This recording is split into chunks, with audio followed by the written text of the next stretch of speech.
스탠리요? 이건 단순한 물병이 아니죠. 이건 60만 원 주고 샀어요. 비싸다고요? 정말 구하기 힘든 거예요.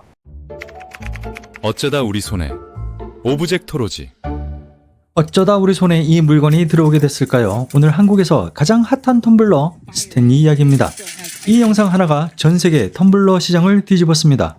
지난 2023년이었습니다. 한 여성이 틱톡에 영상을 올렸어요. 자기 차가 불에 탔는데 차 안에 두고 간 스탠리 텀블러가 멀쩡하게 서 있는 겁니다.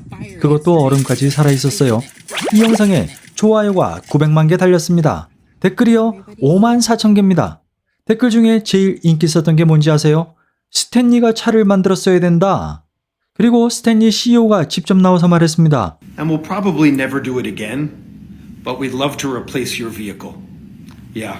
이 영상이 또 화제가 됐고 그게 한국까지 퍼졌고 온라인 판매 회사 무신사의 판매량이 한 달 만에 150% 뛰었습니다. 이게 한국에서 발생한 텀블러 이야기입니다. 텀블러 나왔어요. 한국에서 스탠리 열풍은 세 단계로 번졌습니다. 첫 번째는요, 스타벅스 콜라보였어요. 한정판 색상이 나오면 매장 앞에 줄이 늘어섰습니다. 오늘은 한정판 하나 살 수 있겠지? 온라인에서는 정가의 몇 배 팔렸고, 두 번째는요, 텀꾸입니다. 텀블러 꾸미기. 키링을 달고 스티커를 붙이고 손잡이를 바꾸고 이걸 찍어서 올리는 게 트렌드가 됐어요.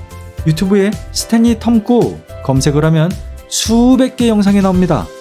세 번째가 제일 흥미롭죠. 2024년 초에 납 검출 논란이 터집니다. 바닥에 납이 검출된다는 폭로가 틱톡에 쏟아진 거죠.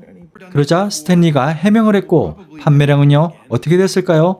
네, 꺾이지가 않았습니다. 보통 이 정도 논란이 되면 브랜드가 흔들흔들 거리거든요. 그런데 스탠리는 절대 흔들리지 않았습니다. 이건 왜일까요?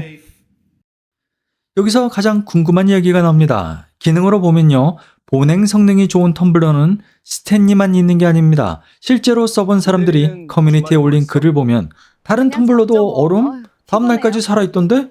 반값짜리랑 보냉 차이 별로 성능 차이 없잖아. 이런 말이 꽤 많아요.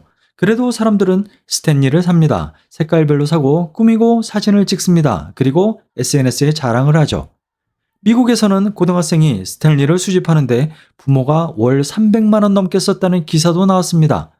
월스트리트 저널이 도를 넘었다라고 썼는데 그 기사가 나온 후에 스탠리 검색량이 더 올랐습니다. 이런 부정적인 기사조차 광고가 되는 거죠. 이게 단순히 텀블러 이야기일까요? 저는 그렇게 생각하지 않습니다. 사람들이 스탠리를 사는 건 물을 마시려는 게 아닙니다. 나는 이런 사람이야. 이걸 가장 저렴하게 보여줄 수 있는 방법이 지금 이 시대는 텀블러 하나가 됐기 때문입니다.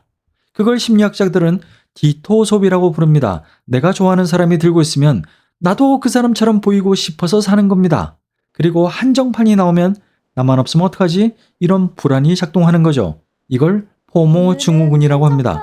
스탠리는요, 이 두 가지를 동시에 건드리는 거죠. 재밌는 건요, 스탠리를 산 사람들한테 너 이거 왜 샀어? 이렇게 물어보면 대부분 이렇게 말합니다. 얼음이 진짜 오래가요. 환경도 생각해야죠. 다 맞는 말입니다. 그런데요, 솔직히 스탠리 사기 전에 보냉 성능 비교해 보신 분들이 몇 명이나 될까요?